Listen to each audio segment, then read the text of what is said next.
in Sonoma County, and he was so impressed the Polo Club with his photographs that they made him the official photographer for the Polo Club here and the edge of Oakmont.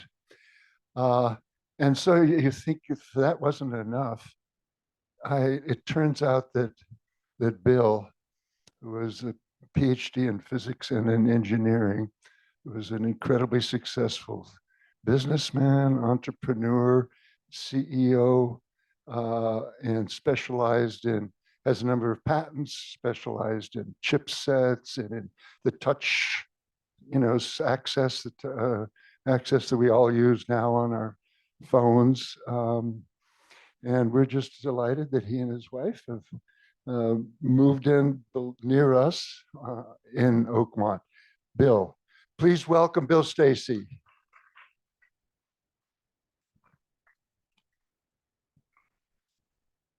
Okay, this is definitely working.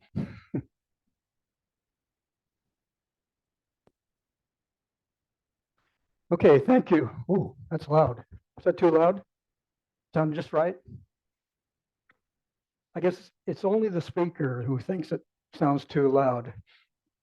So our topic today is about action photography here in this area close to Oakmont.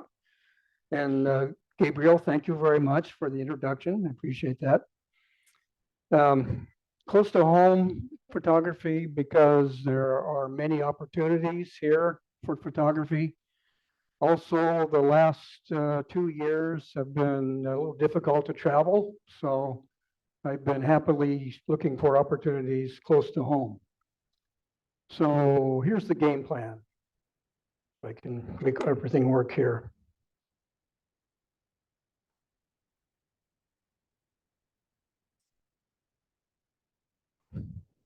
Oh, I'm not sharing my screen. No wonder. Share screen.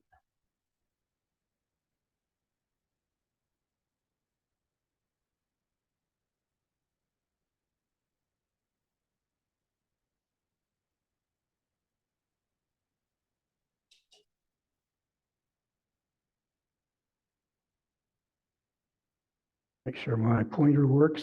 Okay, we're in business. And it's being recorded. Okay. So here's the game plan for today, for this morning. So I'll talk about, I'll explain first what action photography is, at least what I think it is. I'll give you a little history, a little local history about action photography, quite interesting. I'll provide a couple of tips for taking action photography pictures. If you're trying to photograph something that's happening so quickly you can't see it, there are some things you can do about that. And then I'll give a lot of examples. So examples close to home, things in flight, beach action, equestrian, bull riders, and then I'll finish here in Oakmont with the polo. So what is an action photograph? Action photograph is a captured moment of something that's moving, and usually something moving quickly, so it's hard to see. So action shot gives you a chance to freeze the details and look at it more carefully. So like here, this particular moment, this is a galloping horse, pole player on a galloping horse. And this particular moment with all 4 legs off the ground has an interesting history. It wasn't really perceived and understood before photography. Before photography, people thought galloping horses indeed had all 4 legs off the ground, but they look more like this. This all the way up until late in the 1800s, this is what a galloping horse people looked like. This is how a galloping horse was represented. And in fact, you can go back all the way to cave art, and you can find galloping horses with their legs outstretched in the same way. So it was only recently that perception changed. And the reason it changed is because of this man, Edward Muybridge. So I'm marking him as the action photography pioneer. So 140 years ago, he was hired by Leland Stanford, the famous Leland Stanford, to photograph a galloping horse. Stanford had horses. He had a ranch, of course, and it may have been that he wanted to resolve a bet or a wager, not real clear. What he wanted was proof that at some moment the horse had all four legs off the ground. So he asked Muybridge to photograph it. And it took 5 years to do it. So Muybridge was a landscape photographer. And in those days, to take a photograph, you basically reached over and pulled the lens cap off the camera for a couple of seconds and put it back on. It had very slow exposure times. So a couple of seconds were typical. And he knew that he had to get it down to milliseconds. So thousandths of a second exposure time in order to resolve the legs of a galloping horse. So that's one problem. This is back in the days of emulsions on glass plates. Second problem is once you get that down to a millisecond, then the glass plate is not sensitive enough to show the image. So he had to solve that problem as well. So it's understandable that it took 5 years. Also, he made it difficult for himself. He had a personal issue that led him to murder a man who had been seeing his wife and who was reputed to be the father of his young son. I just got a message that says turn off airplane mode.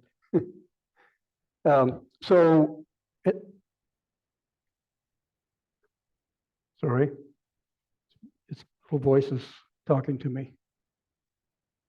Okay. So he did that. He went to Calistoga and knocked on the man's door and shot him point blank range and then turned himself in. And so then there was a long trial, which made the papers all across the country, Muybridge against versus the people. And the defense was possibly due to an old head injury that he had. He had sort of erratic moments, and they thought they could base it on temporary insanity. But the jury looked at it differently, and they decided to call it justifiable homicide. Just justifiable homicide because they couldn't convict a man for doing what they would have done in the same situation. So he was set free. He went back to work. And 5 years after starting, he published the photograph called The Horse in Motion. And here it is. And this photograph made him world famous and is still famous. So it's 12 images of the horse galloping through a complete cycle of galloping, plus one just standing there. And sure enough, he's showing that the horse is suspended in the air briefly during a gallop, which we all knew, but they didn't know then. And he also showed that it didn't happen when the legs were outstretched, because at that point, there was at least 1 foot touching the ground. Now, the ingenious part of all of this is the fact that he used a very bright white background. So he got his exposure time down to a couple of milliseconds, which is good, but he was able to get enough light to the photographic emulsion by having a very bright background. So white sheets and powdered lye, so that he could produce a picture where all of the light is coming from the background and the horse is just a shadow, just a silhouette. And for today, these results are still interesting because what he shows is that a galloping horse about 80% of the time has one leg on the ground. The rest of there's just briefly a 20% period, about a tenth of a second, where a horse has all four legs in the air. So when I first started photographing polo at the Trione field here close by, I asked one of the veteran players what they want to see in a polo shot. What's a good action shot for polo? And the first thing he said was all 4 feet off the ground. Always get all 4 feet off the ground. So if a cool shot has to get all 4 feet off the ground and you can't see it, and only 20% of the time it's happening. So if you shoot randomly, 1 out of 5 chance of getting it, how do you do it? Well, you do what Muybridge did. You take a lot of pictures. So basically take a sequential series of images and pick the best shot. It's pretty simple. And that's how I got this picture. And that's how I got the previous picture. And that's how I got every shot that I'm showing you today, every action shot that I'm showing you. So here's an example of how that works. Nice, beautiful little house finch in the air. And it'd be great if I could just pick a camera up and see the house finch flying by and snap it right at that moment. We can't. You can't see it. It's happening so quickly. The leaves are moving too quickly. The bird's moving too quickly. And my reflexes just aren't quick enough. I can't see it, let alone press the shutter release in time. So burst mode to the rescue. So here's how I did it. Little handsome finch perched on a treetop in the Laguna Santa Rosa. And I wanted to photograph him in flight. So just leaving the tree.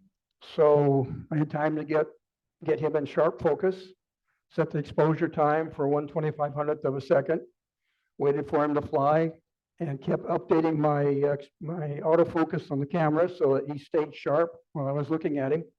And eventually he flew.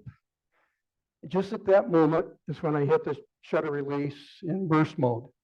So at that point, what I saw was just a bird fly away very quickly, just a blur. But when I looked in the camera, I had 5 stored images taken 1/18th of a second apart of the bird, nice and sharp, flying off. So that was the first image. This is the next one. Not a great image, but I got it. That's kind of an interesting shot there, but a little too close to the tree. That's not too bad. And that's the shot that I kept and worked with. So that's basically how this works with action shots for things that are moving so quickly you can't see them. You either get lucky or you shoot a lot of images and then you can pick the right one for your image. So from this to this. And burst mode works quite well. Burst mode, by the way, works great on your cell phone cameras. It's amazing what you can do with cell phones nowadays. So that's technical tip number 1. Technical tip number 2 is the challenge of focusing on something that's moving very, very quickly. Normally you press down on the shutter release, press down halfway and the camera adjusts the focus, press on all the way and you have a picture. If you separate those functions and put the focus adjustment on a different button, then you can more easily do it. You can use your thumb for updating the autofocus and use your forefinger for pressing down on the shutter release. And so it takes a little practice, but and professional photographers know this very well, with the ones that do action photography. For me, it was a big boost in my percentage of sharp images. So now some examples. So I'm going to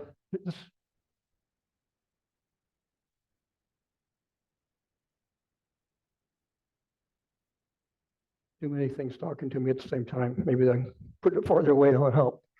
So map of Sonoma County, the red star is Oakmont, and the yellow stars are other public locations where I took some pictures. So I'll start out with some images in Santa Rosa, some birds in flight. Go to the airport for some airplanes in flight, to the beach for some shots, and then rodeo, and then I'll finish here in Oakmont with the polo. So first, things in flight, and we'll start small, we'll go with insects and work our way up to large planes. So insects and flowers are always a great subject, and you can get the beauty of the flower, the colors, and then this little alien-like thing as an insect, which adds a lot of interest to your image.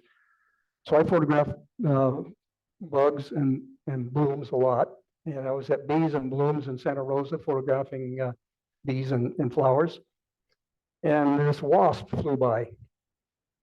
And I wasn't able to focus on a wasp. You can't, they're moving too quickly, but you can focus on the flower next to it, which I did. I got a lot of shots of the wasp. And later, as I was looking at the image, I realized he was carrying a housefly. And that made the shot, of course. So lucky shot. In fact, it's probably because wasps are carnivorous and he was probably intended for the larva back at the nest. But anyway, I submitted this image to a local competition, and it actually was awarded Best of Show because of the housefly. So a housefly that I didn't see when I took the shot. So you get lucky. You do get lucky sometimes. The Sonoma Botanical Garden is also a great place for insects and flowers, formerly known as Quarry Hill. Now, I'm sure you've all seen an egret. Egrets are beautiful. They are great in landscapes, great for landscape photography, and not so great for action photography because they're very motionless. They stand still for a long time until you get too close and then they fly away. That's basically my experience with egrets. But I've spent a lot of time trying to photograph egrets in flight because in flight they're amazing. They have these long wispy plumes that flow. They have a long neck and wings and legs that form amazing shapes.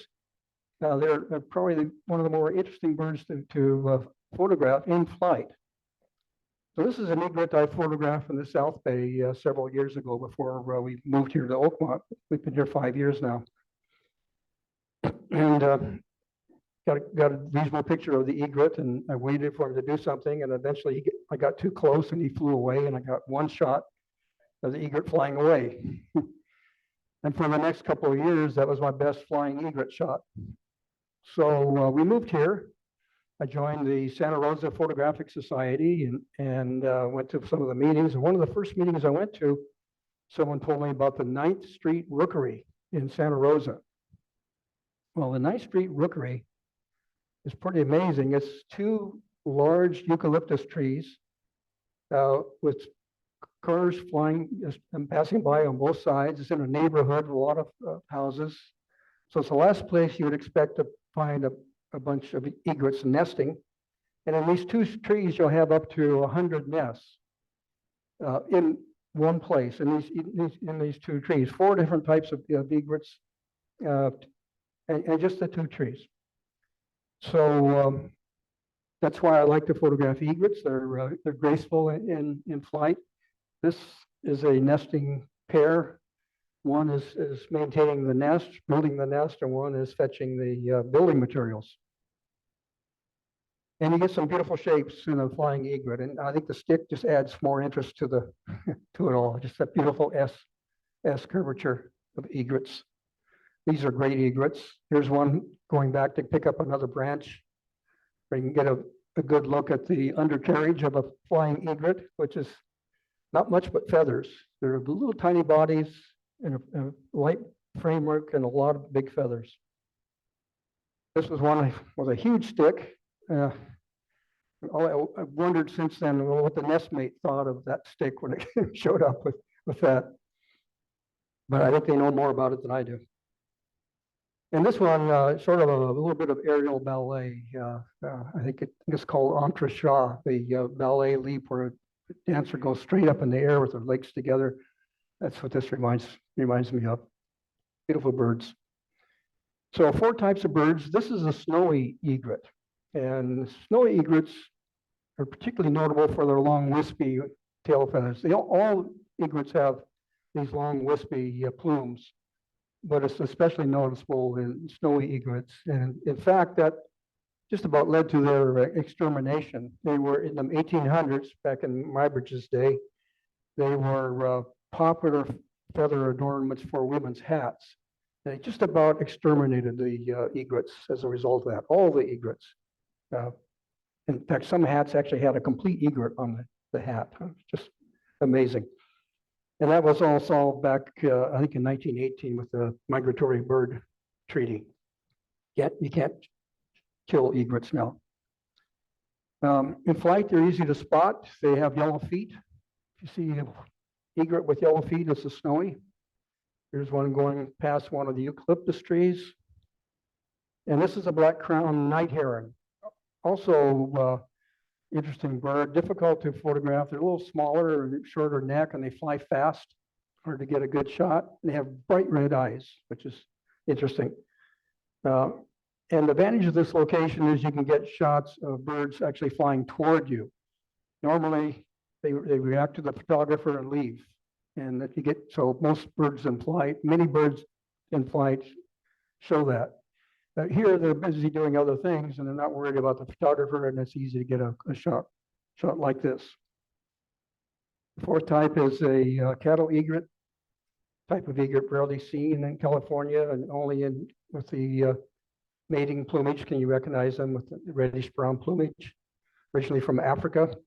They've only been in California since the 1950s, and now they're well established here. Here's one flying head on. So for each of these locations, I'll put some details in here that will be recorded. So you don't have to memorize everything you hear today. You can, if someone wants to see where some of these locations are in the future, it'll be on the recording of this presentation. The main point I would make here is that it's a residential neighborhood, so it's best to stay on the sidewalk and keep everybody happy. Now, bugs to birds to flight. This and the next two image are taken in San Francisco during Fleet Week. So not too close to home, but I wanted to show this as sort of a comparison to the show that the auto show we have in Santa Rosa. So the Blue Angels are amazing. They're loud and they're noisy and they fly very rapidly. And photographing Blue Angels in San Francisco is a challenge. It's very crowded. The streets are crowded. The bay is crowded with boat traffic. This was taken from a boat in the bay. So it's an all-day workout to get just a couple of good shots. In this case, I was trying to get a shot of a Blue Angel in the Golden Gate Bridge, and always threatening fog, which can completely cancel the day. And this shot shows all three. This is more of a challenging action shot in an air show. When the two jets fly right at each other and pass by very quickly, you can barely see it when they go by. And so to take a picture like that, I'm basically following the one plane. I know what's going to happen. I'm following the one plane, and out of the corner of my eye, I see the other one coming, and I hit burst mode and get a whole array of pictures, and then I can pick out the one that where it shows them really close. It happens very quickly. Now, here in Santa Rosa, we've had the Royal Canadian Snowbirds flying. Very interesting performance that they put on. The Wings Over Wine Country is not crowded. It's here. The best spot for viewing it is right in the viewing area in the airport. And basically the whole air show is performing right for you, right on that spot. It's a great place to take pictures. And the Snowbird team flies CT-114s. They're smaller, a little slower, more nimble than the Blue Angels. And so it's a show which is more about the choreography, aerial choreography. It's not a better show or a worse show, it's just a different show than the Blue Angels. And they do a near miss flyby stunt. Two planes fly right at you, except here it's right over your head. It's right there. Same approach to capturing that. And they do a 4-plane version. So 2 planes flying at 2 planes. And then as they approach, the 2 in the middle turn sideways just enough so they miss each other. It was pretty amazing. Great view of the skydiving performances because they land right where you were photographing. stunt propeller planes doing aerobatics, historic warplanes on display. And this pattern with all 9 of the snowbirds flying in formation with the smoke trails, I guess is my favorite. It's just perfect formation and a very interesting pattern that produces. So Wings Over Wine Country has been canceled a couple of times because of COVID, but it had a reduced show this year, but I'm looking forward to next year, September. And the Fleet Week is always in October. So now we'll head for the beach. So I wanted to show one seabird shot. There are a lot of seabirds at the beach. This was one where a seagull just flew over my head and landed. I was looking out here to photograph something else, and so I started taking pictures of him. Comes up with a crab, a live crab, legs flailing. Crab reaches over and pinches him on the neck, so he drops it. He dives back in, picks it up again, started heading back to the beach, and got to the beach and proceeded to eat the crab. And that was it. Crab never had a chance, but he put up a good fight. Now it's popular with the surfers. This is Oakmont resident Gary Alexander, who's a regular at Dillon Beach, a regular there. And he told me to say that normally he surfs at Mavericks, but he came in just for these small waves, just for this one shot. His email ID is Old Surfer, so he may be the only former surfer in Oakmont who's still surfing, still going out there on a regular basis. And for an aging septuagenarian, I think his knees must be pretty good to be able to do what he's doing. So this shot is really picked from a number of shots to sort of get that motion of the white water behind him and the shape that Gary is forming as he came across the wave. And there are surfers to photograph. The wipeouts are always good. This is not Gary. At Dillon Beach, surfing action is pretty close to the beach, so it's easy to get good shots. Kayaking, which is normally a quiet, placid sport, but the wave action makes these shots a lot more interesting. And the dogs. Dillon Beach allows the dogs off leash. It's the only beach I'm aware of that it allows, at least close by, it allows the dogs off leash. And so there are a lot of very happy dogs in the surf with balls to photograph. So Dillon Beach, Marin County, just over the Sonoma County border. It's a private beach. They charge $10 for parking after 9 o'clock. Before 9 o'clock, they don't charge at all. So get there early. And now some equestrians. So equestrians, calling this Equestrians Plus. It's equestrians, it's dressage to bull riding. So equestrian sports are great opportunities for action shots. And Sonoma County is full of horses. And this is my Oakmont neighbor, Lynn Bennett, with her horse Trooper. She boards Trooper at a local stable and goes there 5 days a week to groom and exercise him. And this shot definitely had to do this in burst mode because I had to catch the horse just with Lynn in the right place and the horse in the foreground and then all 4 feet off the ground. So burst mode comes in handy for this kind of photography. She's exercising Trooper for before she starts her dressage exercising. Beautiful horse with the posture of a dressage horse, and with horses you look for things like the lifting the hoof forward, lifting the leg forward, not like this, but more like this. And dressage is sort of it's a sport where it's very complicated movements by the horse, very imperceptible signals from the rider. And here's an actual dressage, a good dressage action shot. Caught this just at the moment the right front and the left rear were perfectly matched.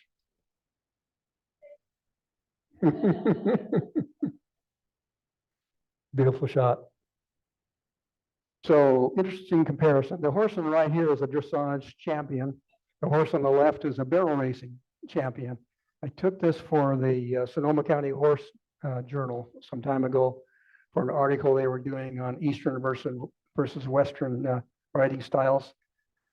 But with the horse on the left being a barrel racing champion, the horse on the right being a dressage champion, you can see the difference in the build.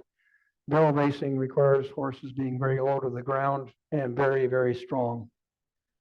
So here's barrel racing. This is in Duncan's Mills at the Russian River Rodeo.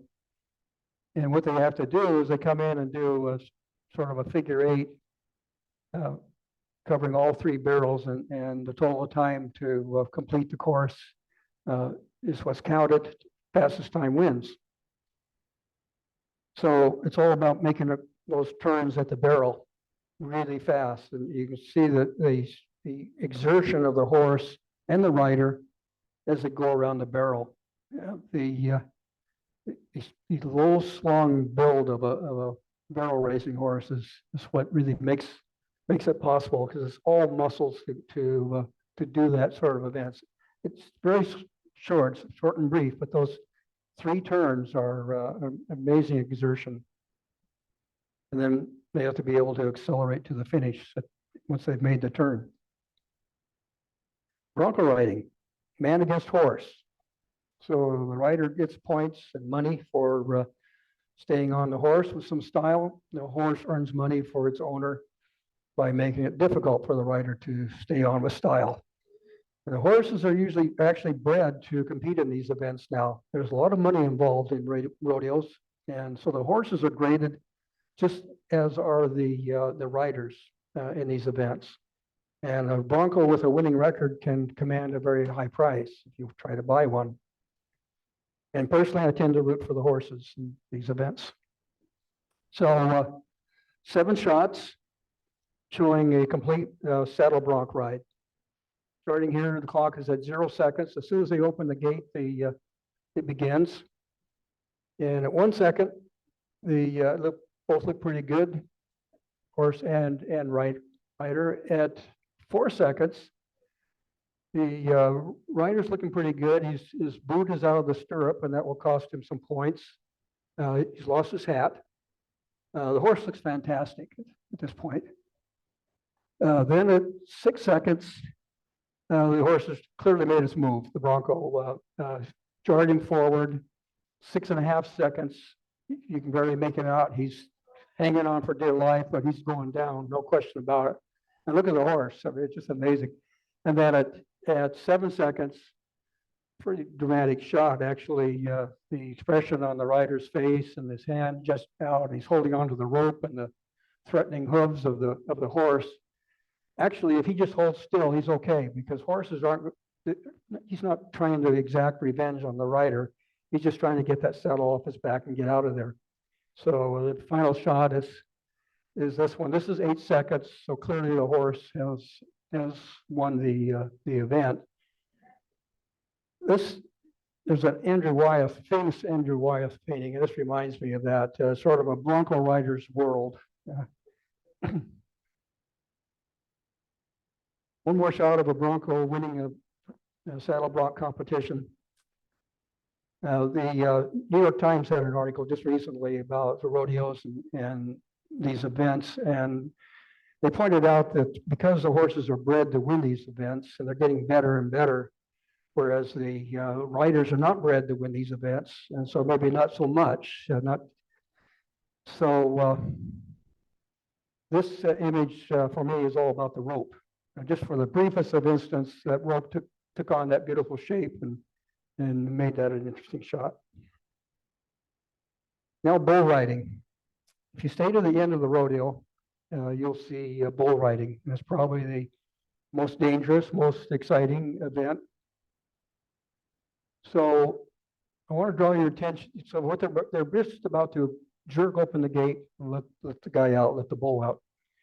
And I'm drawing your attention to this guy, yellow and orange shirt, bouncing up and down on his toes, wearing pants, loose shorts, not wearing Levi's, Shoes look like football cleats, not cowboy boots.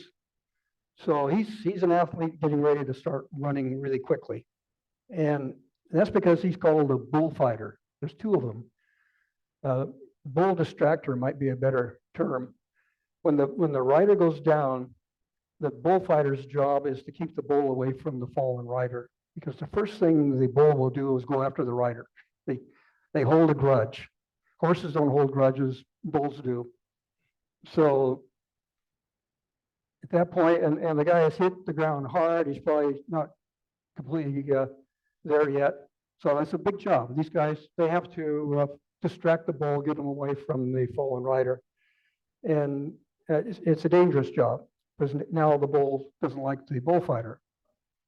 And so they do it, they distract him by taking him around in circles, and one at the back and one at the front, and run as fast as they can. You can see the rider making his escape. And so that's why they aren't wearing cowboy boots. They have to get out there and run fast to maintain the attention of the bull and distract him away from the rider so he can get away. Sometimes there's no room to maneuver. This case, the rider fell off immediately after coming out of the chute. And so the bullfighter's got to go in there and distract him, get him to go somewhere else away from the fallen rider. And one last shot on bull riding. I took this at the Cinco de Mayo celebration in Calistoga at the Napa County Fairgrounds. This is sort of a one-day pop-up bull riding event that they have, Mexican rodeo style event. Very exciting, a lot of music, noise is deafening, and the bullfighters here look like they've just been pulled out of the crowd to help out. It's kind of an amazing informal event. And for access for photography, it's incredible, because I was actually sitting on the fence right there, perched right next to the action. So Russian River Rodeo coming up in June this coming year, this summer. I always get there early to secure a top seat. And now I'm going to talk about polo at Trione Field. So Trione Field is only 5 minutes from here, from the Burger Center. Easy walk. And it's huge. It's a 10-acre field. It's 3 times as long and 3 times as wide as an American football field. And it's large because it's played on horses, and horses can cover that distance quite quickly. A horse can cover the length of a polo field in about half a minute, a little less than that. So if you're at one end, like here, you can barely make out the goalposts at the other end, just barely visible. So that gives you an idea how big that field really is. Day of polo starts in the morning with the arrival of horses. They're all brought in from nearby ranches that live fairly close by. Nobody likes to drive a horse trailer very far. And so the horses belong to the club members and the professionals in nearby ranches that they have. To play one match, you need 4 horses. So each player needs 4 horses, because a match consists of 4 time periods called chukkers, 7 minutes. A single horse that's fit can keep a high, fast pace for 7 minutes. So each player needs at least 4 horses. If you do the math, 4 horses per player, 4 members to a team, 2 teams, 3 matches in the morning. You need over 100 horses gathering here for a morning of polo. A lot of horses, and people to take care of the horses. This shot, let's see, we have 3 professional players and 2 grooms. All the people in this, all the horses and people in this picture are from Argentina. So I like to shoot from the east end, because in the morning the light's at my back, and it gives good flattering shots of the horses. And when the action is close by, like here, I can use a small wide angle lens at 200 to 20 to 200 millimeter zoom lens, easy shot, actually. But since they can be at the other end in less than half a minute, you have to I carry a second camera with a telephoto lens. And so I'm going to show you a shot for the case where all the horses went down to the Saddle Club. Saddle Club is that building right there.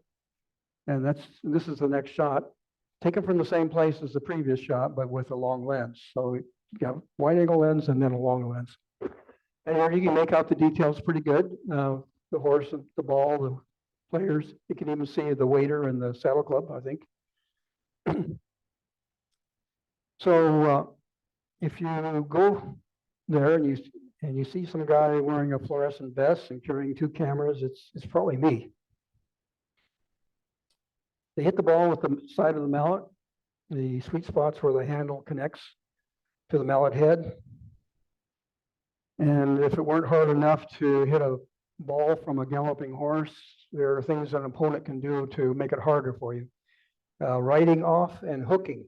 And this is riding off, where the player in the orange helmet is using his horse's strength to force the player in the blue helmet off the ball. Completely legal. That's just the way the sport is played. Hooking is this, where the player on the left is basically hooked prevented the mallet of the other player from hitting the ball. It's completely legal as long as you don't hit the horse or the player. So you can see what people call polo ice hockey on horseback. It's a very similar type of event. A lot of physical contact, very, very fast. I like to shoot from the end zone for shots like this to get facial expressions, which makes some of these shots a little more interesting. Gender gap is getting smaller and smaller in polo. Women, the teams are assembled based on player skill. And so we're seeing an increasing number of women playing at the very high levels as here. In fact, women make up the fastest growing demographic in polo at this time. This is a penalty shot. I was busy. I dropped the one camera and hustled over to get a shot. I wanted to get the ball in the air, and so I shooting in burst mode. I got the shots, and a little small female voice comes up to me and says, "Did you get that? Did you get my dad standing on the saddle?" I looked at the camera. Oh yeah, I got that. I got that shot. Yeah. This was a big hit with the polo crowd. No one else, but the polo crowd was pretty, because one doesn't normally stand on the saddle when you're playing polo. And one of the players posted this photo on an Argentinian social site. And I think I got like 2,000 likes in just the first few hours when they posted it in Argentina. Here it got like 30. And no, I didn't notice the player standing on the saddle when I was taking the shot. I was busy trying to get all the players in the picture, make sure the goalposts were there, make sure the ball was in the shot. And I only found out afterwards that he was standing on the saddle. So once again, you get lucky. So people ask, who are these people? Well, there's three types of players that show up to play polo. There are the professionals. Gentleman on the left is a professional polo player from Argentina. The player in the middle is a club member. He happens to be the president of the club. So he's a local person who has horses, has a lot of horses. And by being a member of the club, he can bring his horses here and play polo. And on the right is a professional playing groom. So he's taking care of the horses, but he also gets to play polo. And that's pretty common. So those are the three types of people you see there. Here are two high-level professionals. The pros provide training to the club members, and also they play as playing coaches. Carlos Rivas from Venezuela, Luis Sirocco from Argentina. Two more professionals, Martin Tasahara from Argentina, and Leandro Flacari from Argentina.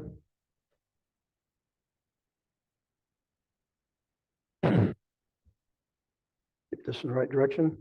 End of the match, everyone shakes hands. Congratulations on a good match. Here's Luis Sirocco competing in the end of the season shootout competition. You can see the ball just barely above the ridge there. Professionals play internationally, and you see a lot of polo fields in the world, and many of them call this Trione Field one of the very best because of the view, the setting, and the well-maintained grounds. So it gives me a chance to give a shout out to the groundskeeper, Juan Tapia. Single-handedly takes care of the field here. Everything, leveling, reseeding, irrigation, maintenance, boundary boards, and so forth. He works 7 days a week during the polo season, and then a normal work week otherwise, just to take care of that field. And Victor Trione is the property owner. He's Juan's boss, of course. And here he's speaking at an awards ceremony at one of the events, after one of the major matches. Two club officers looking on in the background. He's a former polo player, and he's the son of Henry Trione, who founded the club in the first place. Henry Trione saw the polo field in San Francisco and decided he wanted to build one here, and completed the construction back in 1969. And Victor has a son, Henry Trione III, on the right, who's an excellent polo player. So I think polo has a good future at Trione Field for a few more years, for sure. The west end of the field, if you go there, you'll see families and players and kids playing on the sidelines. Horseless polo is a popular sideline sport using electric unicycles. Here's a sequence of 3 shots now as this is Michaela Sirocco reaching around, hooking Hank Bailey, and then stealing the ball. And the professionals are bringing their families, and so it's turning into a real interesting kids situation. Now, the last 2 years, all the players are bringing their kids to learn how to play polo. They use a larger ball. It's a little easier to reach. But some of these kids are really small. I mean, they're too small even for a saddle. So they're just sitting on a sheepskin with their legs out, and they're learning how to play polo. So I'll finish the section on polo with a shot of a future polo champion. Parking and spectator viewing on the north side. Bring a lawn chair, low power binoculars. Keep an eye out for foul balls, just like a baseball game, but it's a lot of fun to watch. So that is pretty much bringing me to the end of my presentation. I'll just do a couple summary slides. So action photography, capturing moments usually missed by the human eye. I gave a couple of tips, multiple shots at rapid frame rate, back button focus. And I just want to say that for action photography, the opportunities around here are really amazing, really good. I really feel like I've barely scratched the surface. And I'm going to give a shout out also to the Santa Rosa Photographic Society. A lot of good source of tips and awareness by many of the members of where to go locally for good shots. So with that, I'll close. Thank you for your attention. Happy to answer any questions.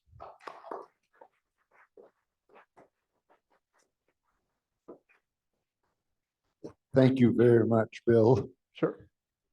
We have 2 mics here, so if you raise your hand, Lynn will service that side of the room, and I'll do over here. Did you want me to stop sharing or just leave that picture up? Okay. I've watched dogs many times flat out running, and I believe their feet are off the ground when they're on a flat out. Have you shot a picture of dogs?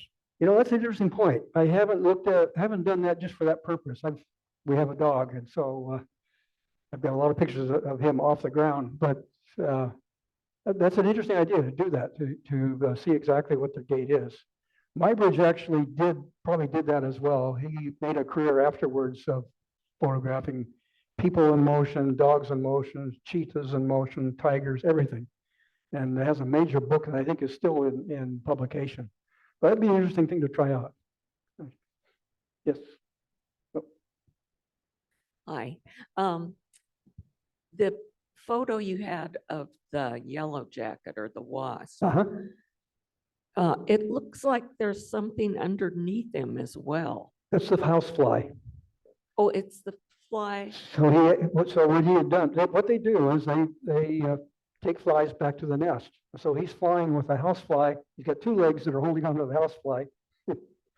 And he's flapping along, and he's stopping along to sip on nectar and things. So it's all kind of scrunched up by then, the house fly. Probably a way I can show that real quickly. But anyway, yeah, it's there. It's hard to see, but it's a housefly. Oh, sorry. So I've been taking some pictures of the cross-country teams and Spring Lake and so on, and around Venetians. And I put it on burst because I'm not that quick. But I noticed there's times when these runners, you know, if they're running fairly quickly, have both feet off the ground. Yeah.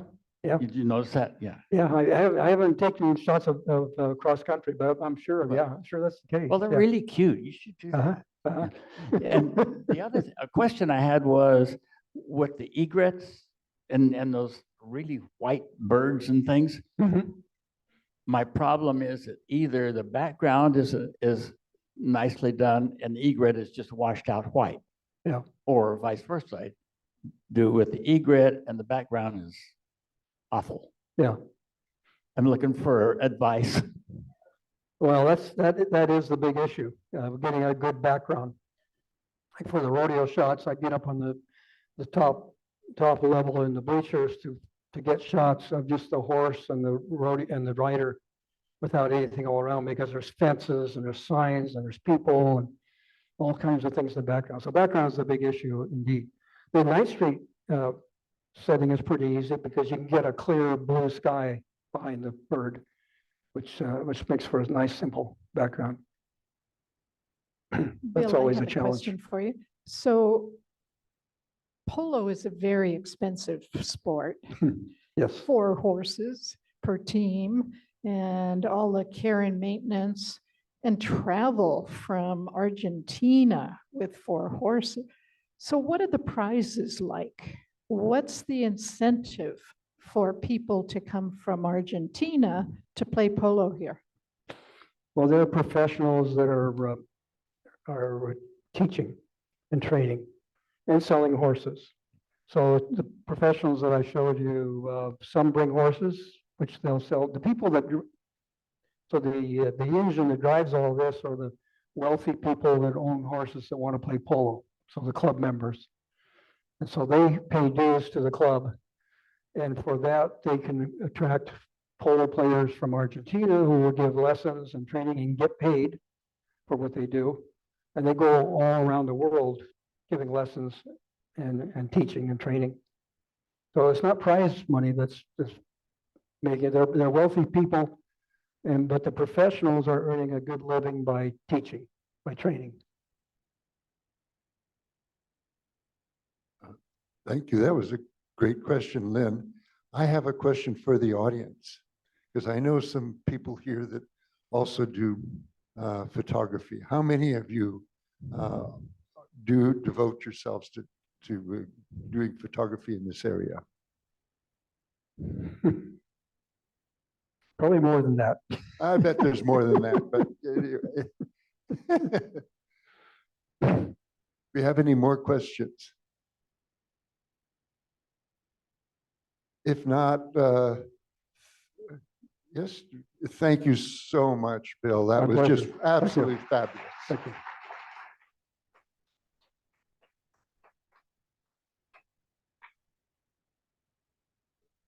And you did a good job with my wife and her horse.